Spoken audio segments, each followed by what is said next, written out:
man got up in the middle of the night to use the bathroom and found armed burglars in his house. He instinctively grabbed a baseball bat to defend himself and tried to call the police quietly, but the burglars caught him in the act. Soldi! Contanti! Subito! Hutch quickly pointed to the dinner plate and said that the cash on it was all he had, but that amount was obviously not enough for the thieves. They told Hutch to take off his watch. During the struggle, Hutch noticed a tattoo on one of the burglars' hands, but he didn't act rashly. Unexpectedly, his son suddenly appeared and jumped into a fight with one of the intruders. Ehi!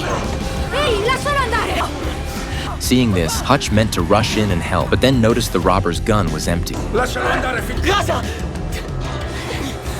Ho detto, lascialo andare. At that moment, Hutch's wife, who had heard the commotion upstairs, came down and announced that she had already called the police. Her arrival scared the two burglars off. Hutch tried to pull his son up, but the boy shoved him away. He thought his father was a coward. The police arrived at Hutch's house soon after, and upon hearing about the burglary, even the officers mocked him. If he couldn't protect his family, what kind of man was he? His wife looked disappointed, and the neighbors the next day told him he was too soft. He should have beaten those two thieves badly. Everyone was disappointed in Hutch except his daughter, who stayed by his side. The next day, the daughter discovered that the kitten charm bracelet Hutch had given her was missing. It must have been stolen. That pushed Hutch past his limit. Without a word, he went to his father's nursing home, took out a long-stored pistol and some bullets. Seeing his son take on the look of his younger self again, the elderly father felt a surge of pride. Determined to find the two thieves who took his daughter's bracelet, Hutch decided to start with the tattoo. He ran to every tattoo parlor in town, asking owners if they recognized the design on the burglar's hand. But the shop owners gave him no respect. Their thugs surrounded him at the first disagreement. Only an old man at the edge of the room noticed the tattoo on Hutch's hand. He hurried into another room and locked the door. That was when everyone realized Hutch was someone you couldn't provoke, and they reluctantly gave up the address of the thief who bore that tattoo. Hutch immediately rushed to that address. The thief, unaware of what was coming, was suddenly punched and spat blood. The thief's wife quickly removed the stolen watch and returned it, but she didn't know where the kitten bracelet had gone. Enraged, Hutch knocked the thief down, opened the safety on his pistol, and prepared to pull the trigger.